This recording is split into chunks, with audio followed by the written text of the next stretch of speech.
Hello friends, welcome back to our channel moms daily. ഇത് ഞാൻ വന്നിരിക്കുന്നത് നല്ലൊരു ഹലുവയുടെ റെസിപ്പി ആയിട്ടാണ്. ഈ ഒരു ഹൽവ നമ്മൾ ഉണ്ടാക്കുന്നത് റവ കൊണ്ടും ശർക്കര കൊണ്ടുമാണ്. അതുകൊണ്ട് തന്നെ ഒരു ഹെൽത്തി ആയിട്ടുള്ള ഹൽവ എന്ന് വേണമെങ്കിൽ പറയാം. അപ്പോൾ നമുക്ക് നോക്കാം ഇതെങ്ങനെയാണ് ഉണ്ടാക്കുന്നതെന്ന്. അപ്പോൾ അതിനായിട്ട് ഒരു ബൗൾ എടുക്കുക. ഇതിനകത്തോട്ട് 2 കപ്പ് റവയാണ് ചേർത്ത് കൊടുത്തിരിക്കുന്നത്. അപ്പോൾ ഞാനിന്ന് പറയാൻ പോകുന്ന അളവ് മുഴുവൻ 2 കപ്പ് റവയുടെയാണ്. അപ്പോൾ ഞാനിവിടെ എടുത്തിരിക്കുന്ന റവ വറുത്തതാണ്. വറുത്തതും വറുക്കാത്തതും എന്താണെങ്കിലും ഉപയോഗിക്കാം.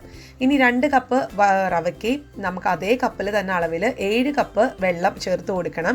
അതിനുശേഷം ഈ ഒരു റവ ഒരു 2 മണിക്കൂർ മുതൽ ഒരു 3-3.5 മണിക്കൂർ വരെ നമുക്കിതൊന്ന് കുതിർക്കാൻ വേണ്ടി മാറ്റി വയ്ക്കണം. എങ്കിലാണ് നമുക്ക് റവയുടെ പാലൊക്കെ നന്നായിട്ടൊന്ന് അടിച്ചെടുക്കാൻ പറ്റത്തുള്ളൂ. ഈ റവയൊക്കെ നന്നായിട്ട് വെള്ളത്തിൽ ഒന്ന് സോഫ്റ്റ് ആയി കഴിഞ്ഞാലാണ് നമുക്ക് പാല് നല്ല തിക്കായിട്ടുള്ളൊരു പാല് കിട്ടത്തുള്ളൂ. അപ്പോൾ അതിന് വേണ്ടിയിട്ട് ഞാൻ 7 കപ്പ് വെള്ളം ചേർത്തിട്ട് ഇതൊന്ന് മാറ്റി വയ്ക്കുന്നുണ്ട്.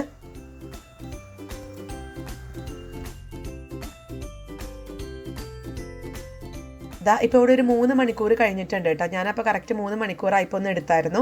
ഞാനൊന്ന് സ്പൂൺ വെച്ചിട്ടൊന്ന് ഇളക്കി നോക്കി. അതിനിടയ്ക്ക് ഒരു കാര്യം ഞാൻ പറയാൻ മറന്നുപോയി. നമ്മൾ ആ മുക്കി വെച്ചിരിക്കുന്ന സമയത്ത് ഇടയ്ക്കൊന്ന് സ്പൂൺ കൊണ്ടൊന്ന് ഇളക്കി കൊടുക്കുകയാണെന്നുണ്ടെങ്കിൽ കുറച്ച് നല്ലതാണ്. അപ്പോൾ ഞാൻ അങ്ങനെ ഇളക്കി കൊടുക്കാറുണ്ടായിരുന്നു.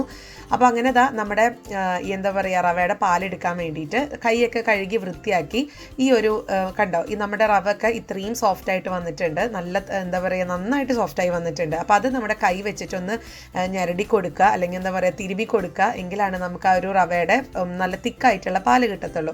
അപ്പോൾ ഞാനിതൊന്ന് നന്നായിട്ടൊന്ന് മിക്സ് ചെയ്യല്ല, ഒന്ന് ഞെരടി കൊടുക്കുന്നുണ്ട്. അതിനുശേഷം നമുക്കിതൊരു വേറൊരു ബൗളിനകത്തോട്ട് അരിപ്പയിലൊന്ന് അരിച്ചൊഴിക്കണം.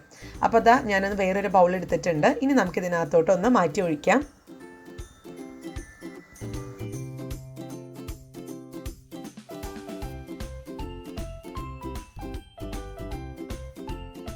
അങ്ങനെ നമുക്ക് റവയുടെ ഈ ഒരു ബാക്കി ഇത് ഞാൻ പിഴിഞ്ഞിട്ടുണ്ടായിരുന്ന ആ ഒരു റവ ബാക്കി വന്നിട്ടുണ്ട്. പക്ഷേ ഇത് നമ്മൾ കളയുന്നില്ല കേട്ടോ.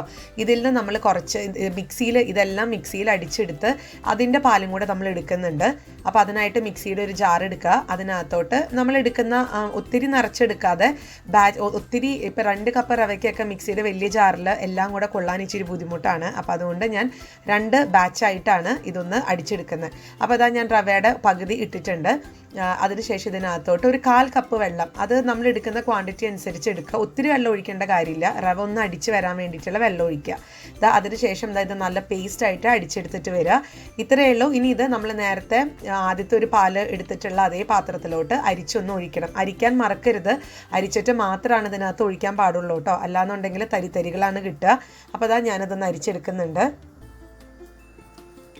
അങ്ങനെ ഞാൻ എല്ലാതും, അതായത് ബാക്കി വന്നിട്ടുണ്ടായിരുന്ന ആ റവയും കൂടെ അടിച്ചെടുത്ത് ഈ ഒരു കണക്കിന് ഇത്രയും പാലായി നമുക്ക് കിട്ടിയിട്ടുണ്ട് നമ്മുടെ ബൗളിനകത്തോട്ട്. അപ്പോൾ ഇപ്പം നമ്മളൊന്ന് ഇളക്കി കൊടുക്കുവാണെങ്കിലും ചെറുതായിട്ട് തരികൾ കാണാം.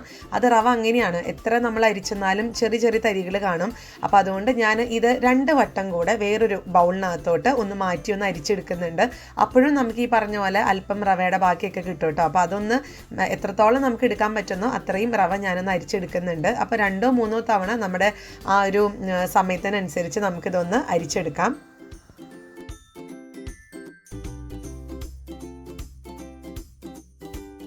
അങ്ങനെ ഞാൻ 3 തവണ അരിച്ചെടുത്തിട്ടുള്ള റവയുടെ പാലാണിത്. ഇനി നമുക്കിതൊരു ബൗളിനകത്തോട്ട് എത്ര കപ്പ് ഉണ്ടെന്നൊന്ന് അളക്കണ്ടേ. അപ്പോൾ അതിന് വേണ്ടിയിട്ട് ഞാനിവിടെ 250 ml കപ്പ് എടുത്തിട്ടുണ്ട്. ഇതിനകത്ത് എനിക്കൊരു 4 കപ്പ് പാലാണ് കിട്ടിയിട്ടുണ്ടായിരുന്നത്, നമ്മൾ എടുത്തിട്ടുള്ള റവയുടെ പാല്.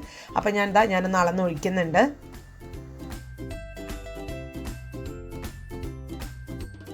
അങ്ങനെ നമ്മുടെ 4 കപ്പ് പാല് ഇവിടെ റെഡിയാണ് കേട്ടോ.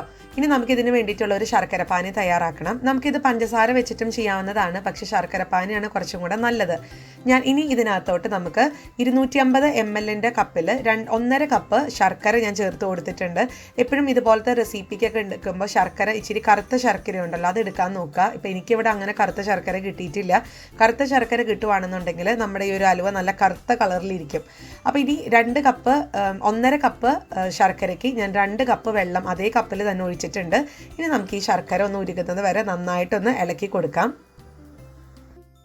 അപ്പോൾ ശർക്കരയൊക്കെ നന്നായിട്ട് ഉരുക്കി വന്നിട്ടുണ്ട്. ഇനി നമുക്ക് ഫ്ലെയിം ഓഫ് ചെയ്ത് ഇതൊരു പാത്രത്തിലോട്ട് അല്ലെങ്കിൽ ഒരു കപ്പിലോട്ട് ഞാനൊന്ന് മാറ്റി അരിച്ചൊഴിക്കുന്നുണ്ട്.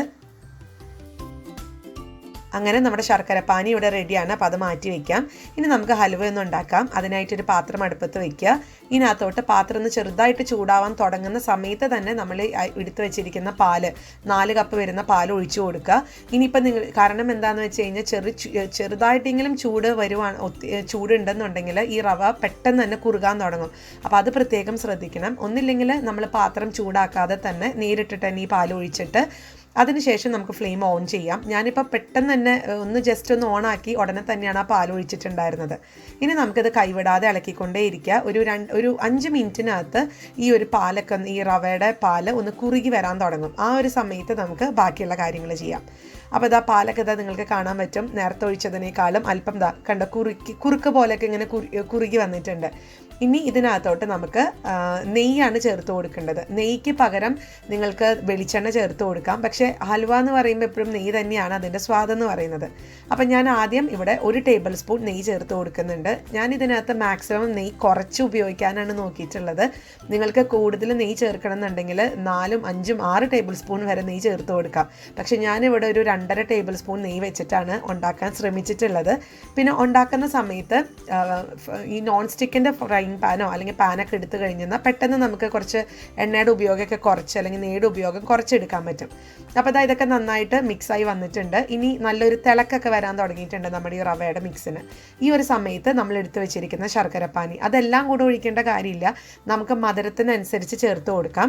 ഞാനിപ്പോൾ ഇവിടെ എടുത്തിരിക്കുന്ന ശർക്കരപ്പാനിയുടെ ഒരു 1/4 ഭാഗം മാത്രമാണ് ചേർത്ത് കൊടുത്തത്. അപ്പോഴത്തേക്കും ടേസ്റ്റ് നോക്കി കഴിഞ്ഞപ്പോൾ നന്നായിട്ട് തന്നെ നമുക്ക് മധുരമൊക്കെ എനിക്ക് തോന്നിയായിരുന്നു.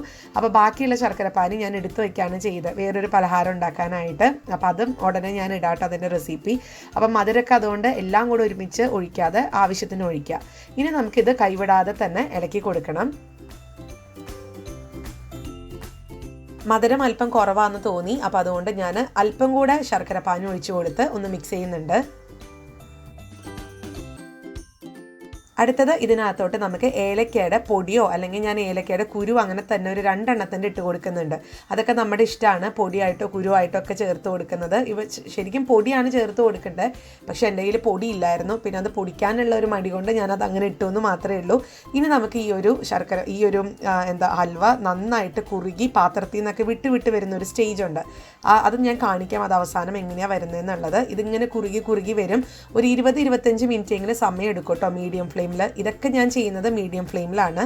അപ്പോൾ ഞാൻ ഇടയ്ക്ക് 1 ടേബിൾ സ്പൂൺ നെയ്യും കൂടെ ഞാൻ ഒന്നില്ല 1/2 ടേബിൾ സ്പൂൺ എന്ന് വേണമെങ്കിൽ പറയാം. 1/2 ടേബിൾ സ്പൂൺ നെയ്യും കൂടെ ചേർത്ത് കൊടുക്കുന്നുണ്ട്. എന്നിട്ട് ഒന്നും കൂടെ ഞാനതൊന്ന് ഇളക്കി കൊടുക്കുകയാണ്. കൂട്ടത്തിൽ ഞാൻ അല്പം കശുവണ്ടി ചേർത്ത് കൊടുക്കുന്നുണ്ട്. കശുവണ്ടി ഇല്ലാതെ നമുക്കൊരു ഹൽവ സങ്കല്പിക്കാൻ പറ്റില്ല. അപ്പം നിങ്ങളുടെ കയ്യിൽ ഉണ്ടെങ്കിൽ ചേർക്കുക, ഇല്ലാന്നുണ്ടെങ്കിൽ അത് സാരമില്ല, സ്കിപ്പ് ചെയ്യാവുന്നതാണ്. ഇപ്പോൾ കശുവണ്ടി ഇല്ലെങ്കിലും കുഴപ്പമൊന്നുമില്ല. പകരം കപ്പലണ്ടി ഉണ്ടെങ്കിൽ കപ്പലണ്ടി ചേർക്കാം. അതൊക്കെ നമ്മുടെ വീട്ടിലുള്ള സാധനങ്ങളുടെ അവൈലബിലിറ്റി അനുസരിച്ച് ചേർത്ത് കൊടുക്കുക. ഇനിയും ഇളക്കിക്കൊണ്ടേയിരിക്കുക. നമ്മുടെ ഹലുവയൊക്കെ അത്യാവശ്യം ഇങ്ങനെ കുറുകി ഇങ്ങനെ തിക്കാവാൻ തുടങ്ങിയിട്ടുണ്ട്.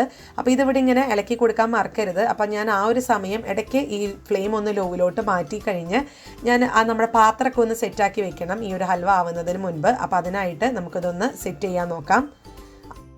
അതിനായിട്ട് ഞാനിവിടെ ഒരു കേക്ക് ടിന്നാണ് എടുത്തിരിക്കുന്നത്. കേക്ക് ടിൻ തന്നെ വേണം എന്നൊന്നുമില്ല. ഏത് പാത്രം, സ്റ്റീലോ ഗ്ലാസിൻ്റെ ബൗളോ എന്ത് വേണമെങ്കിലും എടുക്കാം. അപ്പോൾ എടുക്കുന്ന പാത്രത്തിൽ അല്പം നെയ്യോ അല്ലെങ്കിൽ എണ്ണയോ തടവി കൊടുക്കാൻ പ്രത്യേകം ശ്രദ്ധിക്കുക. എങ്കിലാണ് നമ്മുടെ ഹലുവ നമുക്ക് ഈസി ആയിട്ടൊന്ന് മറച്ചൊക്കെ ഇട്ട് ഈസി ആയിട്ട് പോരത്തുള്ളൂ. അപ്പോൾ അതിനായിട്ട് ഇതിൻ്റെ സൈഡിലും അതുപോലെ ഉള്ളിലും ഒക്കെ ഞാൻ നന്നായിട്ട് തന്നെ എണ്ണ തൂത്ത് കൊടുക്കുന്നുണ്ട്. അടുത്തത് ഇതൊക്കെ ഭംഗിക്ക് വേണ്ടിയിട്ട് മാത്രമാണ് കേട്ടോ, ഒരു നിർബന്ധമില്ല ഇങ്ങനെ ചെയ്യണമെന്നൊന്നും. ഞാൻ അല്പം കശുവണ്ടി ഇതുപോലെ ഒന്ന് വെച്ച് കൊടുക്കുന്നുണ്ട്. ഇനി നമുക്ക് നോക്കാം നമ്മുടെ ഹൽവയിൽ ഞാൻ ഒരു നുള്ളു ഉപ്പും കൂടെ ചേർത്ത് കൊടുക്കുന്നുണ്ട് കേട്ടോ. ആ മധുരമൊക്കെ ഒന്ന് ബാലൻസ് ചെയ്യാൻ വേണ്ടിയിട്ടാണ്. ഇപ്പം നിങ്ങൾക്ക് കാണാം പാത്രത്തിൽ നിന്നൊക്കെ കുറേശ്ശൊക്കെ വിട്ട് വരാൻ തുടങ്ങിയിട്ടുണ്ട്. പക്ഷേ ഇതല്ല പരുവം. കുറച്ചും കൂടെ നമുക്കൊരു 2 മിനിറ്റും കൂടെ ഒന്ന് ഇളക്കി കൊടുക്കണം മീഡിയം ഫ്ലെയിമിൽ. അങ്ങനെ നമ്മുടെ പാത്രത്തിൽ നിന്ന് ഹലുവൊക്കെ കണ്ടോ ഇങ്ങനെ ഓടി കളിക്കുന്നത് കണ്ടോ. ഇതാണ് ഇതിൻ്റെ ഒരു പരുവം എന്ന് പറയുന്നത്. ഞാൻ പറഞ്ഞ പോലെ നോൺ സ്റ്റിക്ക് പാത്രമൊക്കെ എടുക്കുവാണെങ്കിൽ ഇച്ചിരി കൂടെ എളുപ്പത്തിൽ നമുക്ക് ചെയ്യാൻ പറ്റും. അപ്പോൾ ഇങ്ങനെ ഓടി കളിക്കുന്ന ഈ ഹൽവ ആണ് നമ്മുടെ കറക്റ്റ് പരുവം. ഇനി നമുക്ക് ഫ്ലെയിം ഓഫ് ചെയ്യാം. അതിനുശേഷം ആ ചൂടോട് കൂടെ തന്നെ, ചൂട് മാറാനൊന്നും നിൽക്കണ്ട, അങ്ങനെ തന്നെ നമുക്ക് നേരത്തെ നമ്മൾ തയ്യാറാക്കി വെച്ചിരിക്കുന്ന ഈ പാത്രത്തിനകത്തോട്ട് നമ്മളൊന്ന് ഇതുപോലെ ഒന്ന് ഒഴിച്ചു കൊടുക്കുകയാണ് ചെയ്യുന്നത്. അതിനുശേഷം നമുക്കിതൊന്ന് ലെവൽ ചെയ്ത് കൊടുക്കണം. അപ്പോൾ ലെവൽ ചെയ്ത് കൊടുക്കാൻ വേണ്ടിയിട്ട് ഒരു സ്പൂൺ എടുക്കുക, അത് അതിൻ്റെ പുറകിലത്തെ ഭാഗത്തിൽ അല്പം എണ്ണയോ നെയ്യോ ഒന്ന് തടവി കൊടുത്തിട്ട് നമുക്കത് ഇതേപോലെ ഒന്ന് ചെയ്യുവാണെന്നുണ്ടെങ്കിൽ ഈസി ആയിട്ട് നമുക്ക് അതൊന്ന് ലെവൽ ചെയ്തെടുക്കാൻ പറ്റും. അല്ലാന്നുണ്ടെങ്കിൽ പാത്രത്തിൽ ഒട്ടിപ്പിടിക്കും. ഇതാണ് ഒരു മെത്തേഡ്. വേറൊന്ന് ഇതിനേക്കാൾ ഇച്ചിരി കൂടെ ഈസിയാണ്. നമ്മൾ സ്പാച്ചുലയിൽ അല്പം നെയ്യോ അല്ലെങ്കിൽ എണ്ണയോ ഒന്ന് തടവിയിട്ട് ഒന്ന് ലെവൽ ചെയ്തെടുക്കുവാണെങ്കിൽ കുറച്ചും കൂടെ വലുതാണല്ലോ സ്പാച്ചുലയുടെ ബേസ് എന്ന് പറയുന്നത്. അപ്പോൾ അത് വെച്ചിട്ടാണ് ഞാൻ ഇപ്പോൾ ഇവിടെ ലെവൽ ചെയ്ത് കൊടുക്കുന്നത്. അപ്പോൾ അതവിടെ ലെവലൊക്കെ ചെയ്ത് വന്നിട്ടുണ്ട്. നന്നായിട്ട് ഇടയ്ക്കൊന്ന് തട്ടിക്കൂടെ കൊടുക്കണം കേട്ടോ. തട്ടി കൊടുക്കുമ്പോഴാണ് അതിങ്ങനെ ഇറങ്ങി സെറ്റായി വരത്തുള്ളൂ. ഇനി ഇതിനകത്തോട്ട് നമുക്ക് അല്പം വെളുത്ത എള്ള്, ഇത് ഓപ്ഷണലാണ്, തികച്ചും ഓപ്ഷണലാണ്, ഉണ്ടെങ്കിൽ ചേർത്ത് കൊടുക്കുക കാണാനൊക്കെ ഒരു ഭംഗിക്ക് വേണ്ടിയിട്ട്. ഞാനിപ്പം ആദ്യം ശരിക്കും അതിൻ്റെ നമ്മൾ ആദ്യം ഇട്ടിരുന്ന കശുവണ്ടിയൊക്കെ ചേർത്ത് കൊടുത്ത സമയത്ത് ഇടേണ്ടതായിരുന്നു. ഞാനത് മറന്നുപോയി ഇടാനായിട്ട്. അപ്പോൾ ഇപ്പോഴാണ് ഓർത്തത്. അപ്പോൾ ഞാൻ അത് ഇട്ട് കൊടുക്കുന്നുണ്ട്. ഇനി നമുക്ക് ഇതൊരു 1 മണിക്കൂർ മുതൽ ഒരു 2 മണിക്കൂർ, അത്രയും വേണം എന്നൊന്നുമില്ല. ഇതെപ്പോൾ ചൂടാറുന്നോ ആ സമയത്ത് ഇതുപോലെ ഒരു പാത്രത്തിലോട്ട് ഒന്ന് മറിച്ചിട്ട് കൊടുക്കാം. ടപ്പേ എന്ന് പറഞ്ഞത് പോരും കേട്ടോ. ഒട്ടും തന്നെ ഒട്ടിപ്പിടിക്കൊന്നുമില്ല. ഞാൻ പാത്രം ഒന്ന് കാണിക്കാൻ, കണ്ടോ, ഒന്നും ഒട്ടിപ്പിടിച്ചൊന്നുമില്ല. വളരെ ഈസി ആയിട്ട് തന്നെ ഇതിനകത്തോട്ട് വീണിട്ടുണ്ട്. അപ്പോൾ ഇത്രയേ ഉള്ളൂ. നമ്മുടെ സൂപ്പർ ഹൽവ ഇവിടെ റെഡിയാണ്. ഇതിനു വേണ്ടി നമ്മൾ ബേക്കറിയിൽ നിന്നൊക്കെ ഓരോ പ്രിസർവേറ്റീവ്സ് ഒക്കെ ചേർത്തിട്ടുള്ള ഹൽവ ഒക്കെ മേടിച്ച് നമ്മുടെ ആരോഗ്യമൊക്കെ നശിപ്പിച്ച് കളയാതെ നമ്മുടെ വീട്ടിലുള്ള റവ വെച്ചിട്ട് അതുപോലെ ഗോതമ്പ് പൊടി വെച്ചിട്ട് ഒക്കെ നമുക്കിത് ഉണ്ടാക്കാൻ പറ്റും ഹൽവ. അപ്പം ഞാനിതൊരു സ്ക്വയർ ഷേപ്പിൽ കിട്ടാൻ വേണ്ടിയിട്ട് ഇതിൻ്റെ 4 വരുവത്തൊന്നും ഇതുപോലെ ഒന്ന് വെട്ടി മാറ്റുന്നുണ്ട്. മുറിച്ച് മാറ്റിയിട്ടുള്ള ഹൽവ ഞാൻ കളയുന്നൊന്നുമില്ല കേട്ടോ. അവിടെ ക്യൂ ആയിട്ട് നിൽപ്പുണ്ട് കുഞ്ഞുങ്ങൾക്ക് കഴിക്കാൻ വേണ്ടിയിട്ട്. അവരെൻ്റെ അടുത്ത് ഇങ്ങനെ ചോദിക്കുന്നുണ്ട്. അപ്പോൾ അവർക്ക് ഞാൻ ഇങ്ങനത്തെ കുഞ്ഞു കുഞ്ഞു കഷ്ണങ്ങൾ കൊടുത്തിട്ട് ഈ ഫോട്ടോ എടുക്കാനൊക്കെ വേണ്ടിയിട്ട് മാത്രമാണ് ഞാൻ അതൊരു സ്ക്വയർ ഷേപ്പിലോട്ട് കട്ട് ചെയ്യുന്നത്. കണ്ടോ, നമ്മുടെ ഹൽവയുടെ സോഫ്റ്റ്നെസ് ഒക്കെ നോക്കിക്കേ, നല്ല പഞ്ഞി പോലെയാണ് ഇരിക്കുന്നത്. ഇത് ചൂടായതുകൊണ്ടാണ് ഇത്രയും സോഫ്റ്റ് ആയിട്ട് ഇരിക്കുന്നത്. കുറച്ചും കൂടെ ചൂടൊക്കെ ആറി കഴിയുമ്പോഴത്തേക്കും ശരിക്കും നമ്മൾ കടയിൽ നിന്നൊക്കെ മേടിക്കുന്ന ഹൽവയുടെ കൂട്ട് നല്ലൊരു ടെക്സ്ചറിൽ നമുക്ക് കിട്ടും കേട്ടോ. അപ്പോൾ ഇത് ചെറിയൊരു ചൂടുള്ളത് കൊണ്ടാണ് ഇപ്പം ഇങ്ങനെ കുഴഞ്ഞിരിക്കുന്നത്. അപ്പോൾ ഇനി നമുക്കിതൊന്ന് മുറിച്ച് ഞാനൊരു സ്ക്വയർ ഷേപ്പിലോട്ടൊക്കെ ആക്കിയിട്ടുണ്ട്. അപ്പോൾ നമുക്കിതൊന്ന് മുറിച്ച് കാണാം.